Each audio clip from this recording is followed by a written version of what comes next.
Assalamualaikum warahmatullahi wabarakatuh. Pada kesempatan kali ini dalam video pembelajaran dengan mata kuliah Sistem Informasi Manajemen dengan dosen pembimbing Ibu Nurhayati Magister Komputer. Kami dari kelompok 6 ingin mempresentasikan hasil kerjasama kami. Terlebih dahulu perkenalkan, nama saya Erna Dewi Pamungkas dan rekan saya bernama Doni Gusmiran dan juga Siti Zuleha.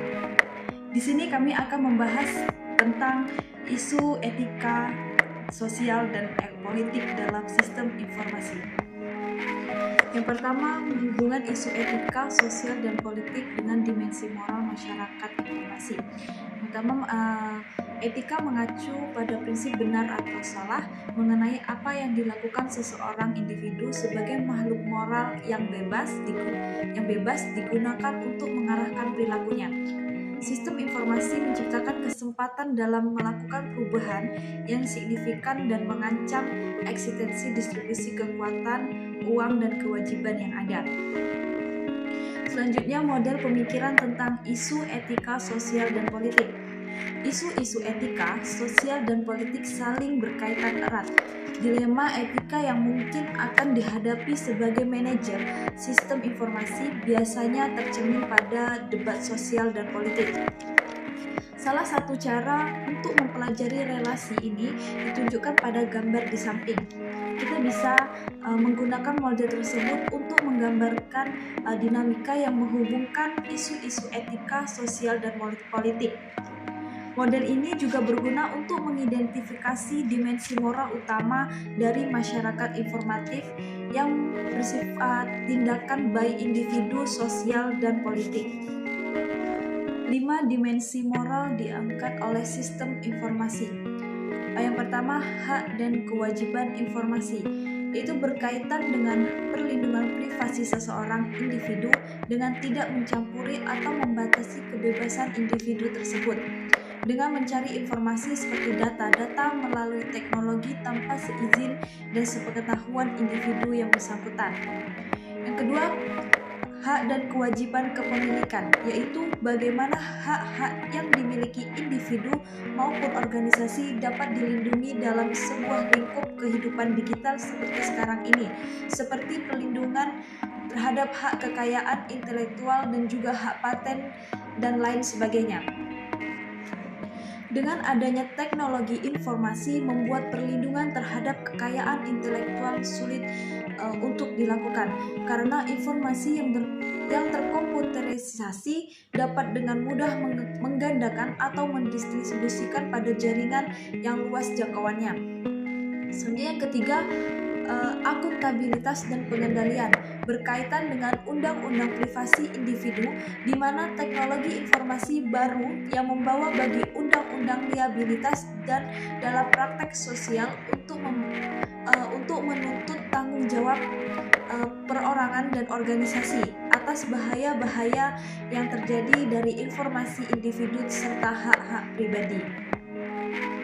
Yang keempat, kualitas sistem berkaitan dengan standar kualitas sistem yang harus dipenuhi untuk melindungi data pribadi dan masyarakat serta menjaga agar informasi maupun privasi tetap terjaga.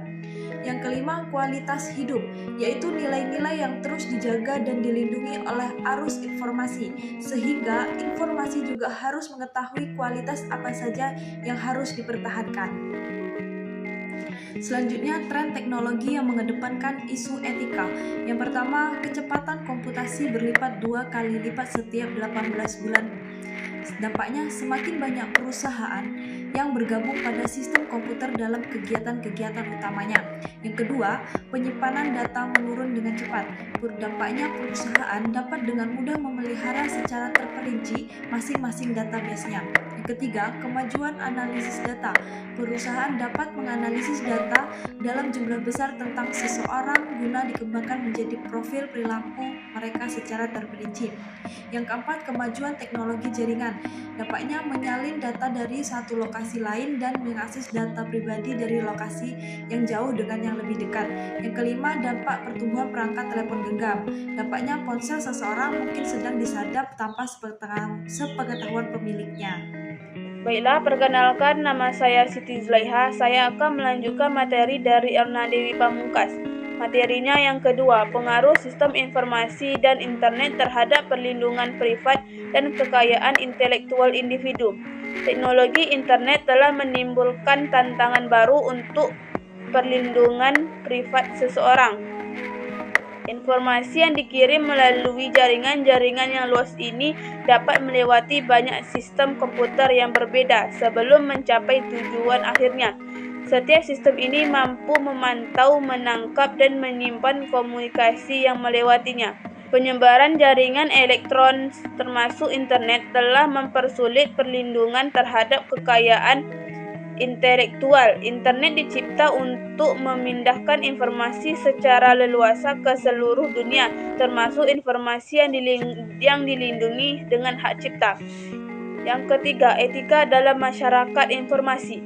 Adapun etika dalam menggunakan teknologi informasi di lingkungan masyarakat. Penggunaan teknologi informasi dapat berguna untuk mengatasi masalah dan memudahkan dalam pekerjaan. Etika bagi masyarakat yang menggunakan teknologi informasi adalah tidak melakukan atau menggunakan sistem informasi yang bajakan yang dapat merugikan pembuat sistem informasi yang orisinil, menghormati hak cipta yang dimiliki oleh pembuat sistem informasi.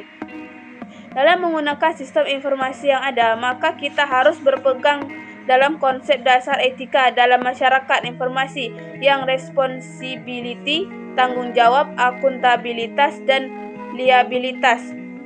Berpedoman pada kode etik dalam menggunakan sistem informasi dan menghindari terjadinya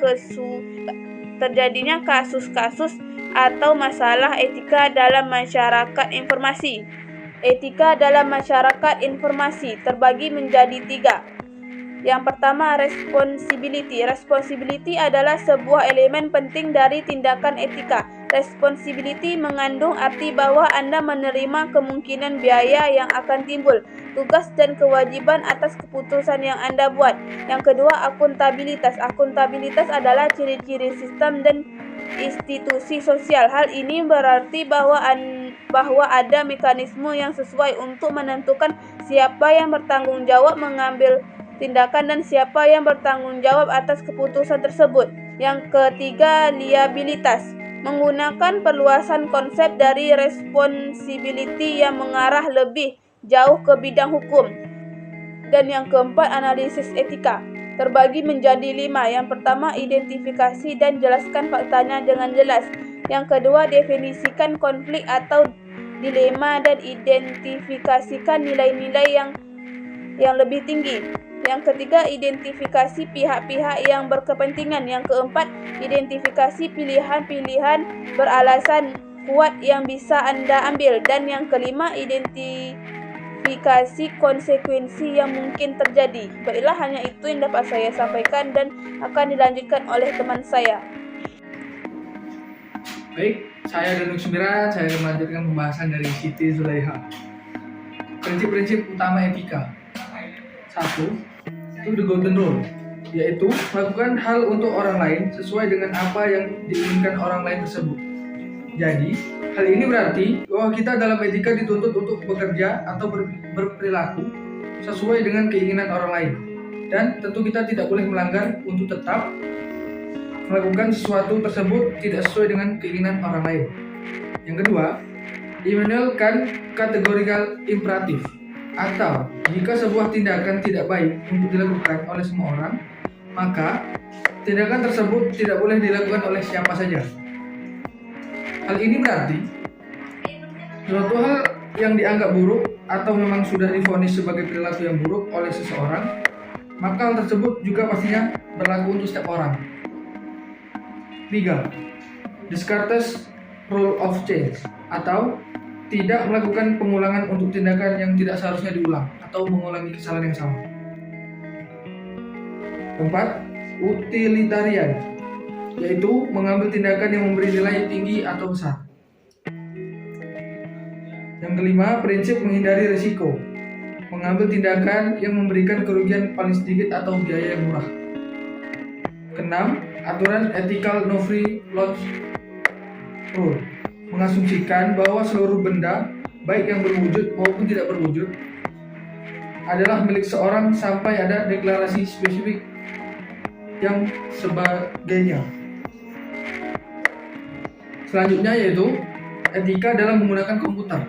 Etika dalam menggunakan komputer itu terdiri dari 8 tata cara, yaitu 1. Penggunaan komputer tidak merugikan pihak lain. 2. Tidak mengakses file yang bukan miliknya. 3. Tidak menggunakan komputer untuk kejahatan. 4. Tidak menggunakan komputer untuk mengubah atau memodifikasi data dengan keterangan palsu. 5. Tidak memanfaatkan kekayaan intelektual orang lain. 6. Menggunakan komputer sesuai dengan keperluan. 7. Mempertimbangkan dampak terhadap lingkungan sosial. 8. Mempertimbangkan konsekuensi sistem komputer yang dirancang. Baik, hanya itu yang bisa saya sampaikan. Lebih dan kurang saya mohon maaf. Wassalamualaikum warahmatullahi wabarakatuh.